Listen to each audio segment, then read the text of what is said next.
June 1st, 2024, Chicago. Caitlin Clark off the ball.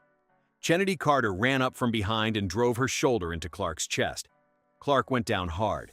The play wasn't even close to live action. Carter didn't suit up in the WNBA last year. But on April 15th, Becky Hammon brought her back. To the defending champions, to the team Caitlin Clark has to beat for a title. And here's the part that should worry every Fever fan watching this.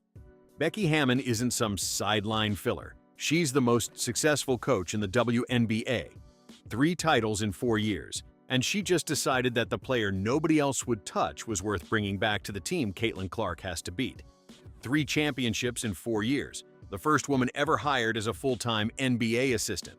8 years on Greg Popovich's staff in San Antonio, learning from one of the great basketball minds of the last 50 years. WNBA Coach of the Year in 2022, her very first season on the bench in Las Vegas. Hammon doesn't take flyers. She doesn't make sentimental signings. Every name on her bench has a job, every minute on the floor has a purpose. And the job she just gave Chennedy Carter, that's the part nobody's saying out loud. Now look at the math Las Vegas was working with. The Aces just gave A'ja Wilson the biggest contract in WNBA history, $5 million over 3 years. They re-signed Jackie Young, Chelsea Gray, and Jewel Lloyd through 2028. Those 4 salaries alone eat roughly $4.4 million. With a $7 million cap, that left $2.6 million to fill 8 more roster spots.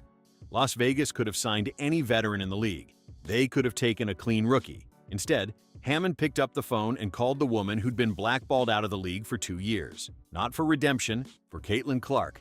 Wintrust Arena, Sky and Fever, regular season game. Clark wasn't even involved in the play. She stood 20 feet from the ball when Carter came running. The shoulder check sent Clark to the floor. Officials missed it live. By the next morning, the league had quietly upgraded the call to a flagrant one, but no fine was issued. Carter walked away from that moment without so much as a financial slap on the wrist. The clip went viral. Sports radio ran it for a week straight. Talking heads on every network argued about whether the league was protecting Clark enough. And to reporters, Carter called it, quote, just a tap. Not a foul, not an apology, just a tap. A year and a half later, that tap still defines her career, the moment that turned Chennedy Carter from a struggling scoring guard into the face of every viewer's frustration with how the WNBA treated its rookie superstar. And Las Vegas just decided that was a feature, not a flaw. Drafted number 4 overall in 2020, suspended in Atlanta her second year for, quote, conduct detrimental to the team. Benched in Los Angeles a season later for behavioral issues. Out of the league entirely in 2023.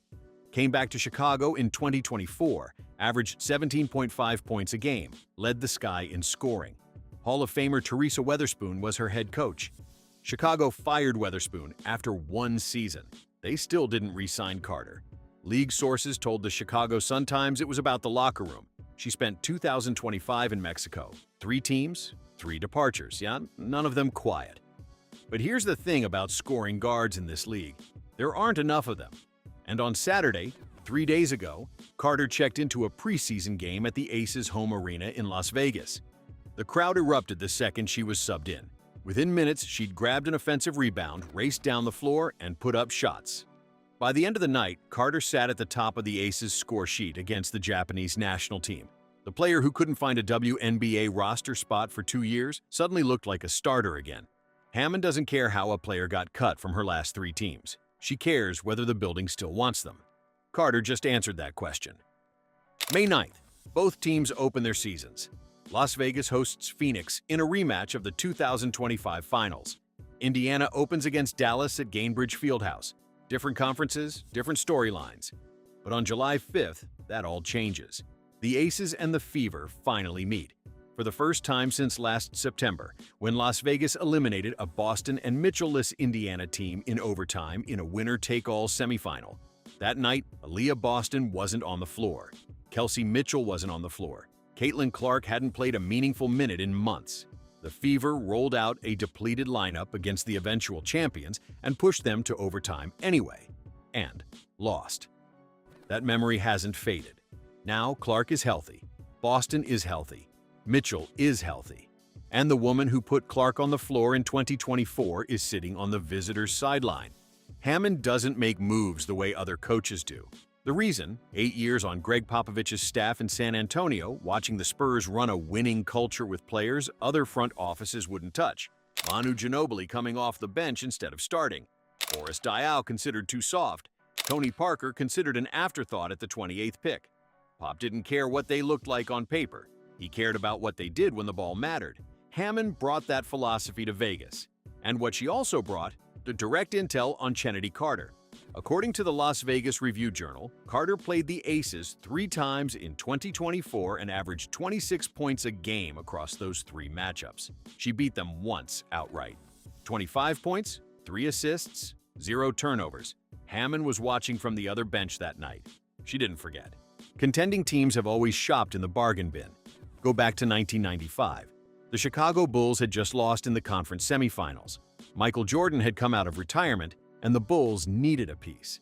So they made a phone call to San Antonio and traded for Dennis Rodman, the same Dennis Rodman who 4 years earlier had shoved Scottie Pippen into the stands during the Eastern Conference Finals. Pippen needed stitches. The Bulls didn't care. They signed Rodman, gave him a locker, gave him a uniform, and put him next to the man he'd assaulted 4 seasons earlier. That fall, Rodman led the league in rebounds.